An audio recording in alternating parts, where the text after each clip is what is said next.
Hi guys, it's Vesna here. Welcome to Vesna TV DIY. For today's episode, I am creating 3 spring themed DIYs using these items.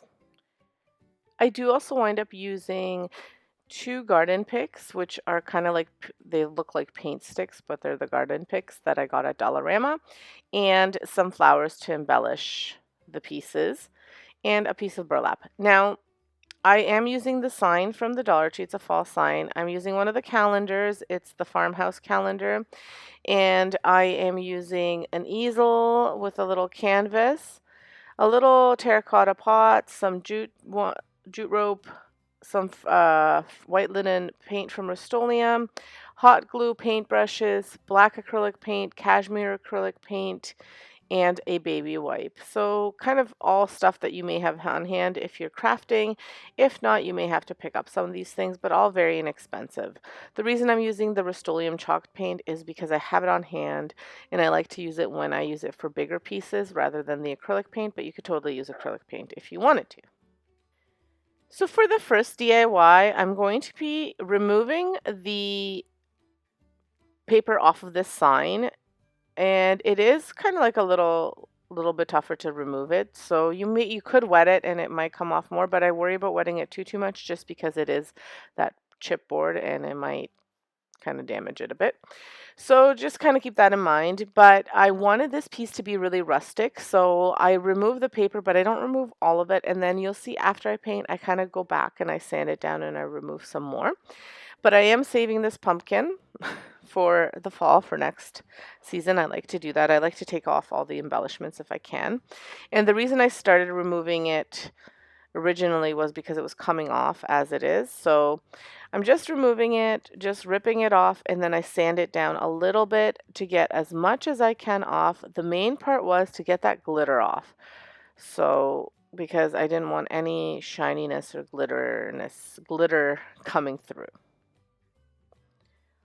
Once you remove as much of the paper as you want to and do your sanding, then you can start painting. Like I said, the more you kind of sand down, the more bits and pieces come off. So it might just take you a few minutes, but you can totally use the other side too. You don't have to use this side. I just wanted it to be really rustic, so this kind of worked perfectly. And the sandpaper that I used was just a scrap of sandpaper that I had from other projects, probably from the Dollar Tree. So I just did 1 coat of the French linen paint, and you'll notice that it's looking a little bit gray, and so is my brush. It's because I used the country gray on that brush before, and I had just kind of put it in the fridge. I was using it for a different project, and I kind of forgot about it. So we just have like an extra fridge down in the basement where I wrap up my paint brushes and I put them in there when I know that I'm going to use the paint a little bit later, so I'm not constantly washing. And so it has a little bit of that paint, but I just kind of keep on going. So it's more of like an off-white paint than a pure white, which I was okay with because I told you I wanted it to be rustic. So I only did 1 coat, but I went, like after I painted it, I went while it was still wet and added more of the paint, so more of the white was showing through, as you can see in here. And then after that, I went ahead, once it dried, I went ahead and I removed more of that paper off because you'll notice that it started to kind of bubble up a little bit in spots, which it was okay because remember I wanted this to be rustic. So keep that in mind. If you don't take off all the paper, some of it might bubble and you might have to go back and repaint. But I added the paint back on to the spots, then I sanded it, and then I resanded it, removed it, resanded it, but I wanted this piece to look like it was 3 pieces of wood kind of dinged up and had been sitting around for a really long time. So like I said, this was okay. If you don't want this, then do the other side or remove the paper completely. So after I was happy with removing all of the paper, then I went and I have a long little piece of metal that my husband gave me for longer projects to do straight lines, and I just scored 2 lines in the project to make it look like it was 3 pieces of wood, and just used an X-Acto knife. And again, it's okay if they're not perfectly straight, so even if you wanted to use freehand, you could. My freehand is just not very good, so it's up to you how good you are at it.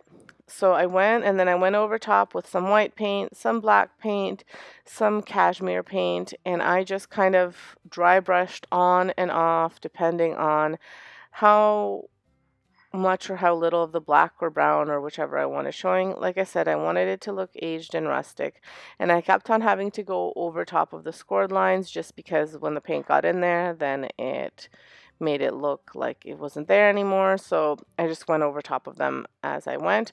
Then I used a baby wipe to kind of blend everything in, and then I sanded down some more. So this is kind of trial and error. I didn't really have like this is the method I use. Usually when I do these things, I kind of do what feels really nice, like what feels good to what feels like it's getting me to the point where I want my project to look. And sometimes it changes from where I start to where I finish. And I guess that's a part of the creative process. So this part would be up to you how aged and rustic you wanted it to be. You might just want to have like a little bit of the black showing through. So you might paint it in black and then white over top and then sand it down a little bit. Totally up to you. So once I achieved the look that I was going for, then I took this little wreath that I got from Dollarama,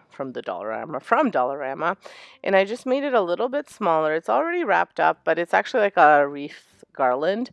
So I just wrapped it to make it a little bit smaller. And then I'm going to be attaching it on to the sign. You could do this several ways. You can either do a mini wreath hanger if you can find one at a Dollar Tree, or you can do one of those little command strip hooks, or you could do what I did, which is just using a little piece of brown burlap, and then I'm going to tie it on to the wreath and hot glue it just so that it closes that little loop. And then I'm going to hot glue it at the back, and it'll look like the wreath is hanging off of the burlap. And that's kind of the way I wanted to do this. Now, I did wind up gluing this on, and then I remembered I wanted to add those garden picks, which I forgot to put in the video originally at the beginning of the episode because I forgot about them. And then I remembered that I wanted to add those because I was looking at the sign and thought, something is missing. That's what was missing. So then I used my little garden picks. So these garden picks come in like a pack of 12, and they have like a spiky bottom, but I'm just going to be cutting that off, and I'm going to be adding a piece to the top and a piece to the bottom. I thought maybe I could split it in half and get rid of the pointy piece and just use one, but I wasn't able to. I didn't see them this year yet at Dollarama. Hopefully they'll get them so that I can stock up on them. I use them quite a bit in all of my projects. So I just measured how far down I wanted them to be and how from the top and bottom of the piece. And then I went ahead and I added back that white cashmere and black paint and just kind of smudged it and blended it in with that paper towel, with the baby wipe, just to get the look that I wanted. And so once I finished adding the colors to these, I was quite happy with the way this turned out, and I think it'll make a great spring mantle decor. You can even hang it up on a wall if you'd like to. And you can change it out for the seasons too. So if you wanted to have a different wreath, you just change out the wreath and you could have it be for all the seasons. So let me know what you think of this one. I really like it, and it's super easy to replicate. So the second DIY is even easier. I think they get easier as I go through the episode. So I'm just using this small terracotta pot from the Dollar Tree. I think they come in a pack of 2, and I have this from last year, and I'm just painting it out in the chalked linen white. And then I accidentally lost my footage. I don't know how it happened, whether I didn't hit record or what I did, but for the next 2 little bits, you'll see that I kind of struggled with the footage. But anyway, I painted it out, and then I let it dry, and then so after it dried, I wound up adding my picture, which was from one of those Dollar Tree calendars. It was the farmhouse one, and I used the little pictures at the back, and it was March. And I wet it just under the sink. I just kind of like let the water run, and then I swooshed it through. And then I ripped off the little pieces so that instead of cutting it out, I had like a little teared up piece so it would blend better. Then I Mod Podged it, and then I used my hot glue to put the jute twine all around. And then I used cashmere acrylic paint and black acrylic paint. I mixed them together, and then I dry brushed that color all around the piece, as well as around the edges of the picture, just so it would all kind of look a little bit aged and rustic. And here's what it looks like. I really like the way it turned out. I wish you would have seen me doing it, but I think you get the idea. Let me know what you think of this one. I added some lavender into the pot as a decor piece. So for DIY number 3, again, another super easy one. I'm using this little canvas with the stand from the Dollar Tree, and I will be adding a picture to it as well. But before I do that, I'm going to be painting out the little stand, the little easel, in the black acrylic paint. So again, I lost this footage too, unfortunately. So it's because I did it in one batch, the Mod Podging and stuff. So that's why. So anyway, I used the calendar, and for this one, I used May. Cut it out again, and I Mod Podged it, and then I added, but this one I cut out straight. Then I added some black acrylic paint, and I dry brushed it around the canvas, and then I added white, and I went over top just to kind of dim down the black, just so it would look a little bit rustic. Then I added just a piece from that lavender. I just cut out one little flower and leaf, and I added it to the corner there, and there it is, all finished. Really, really easy. And here are all 3. I really like the way they turned out. They'll add nice spring decor to my house. I'm ready to decorate. My kids aren't, but I am.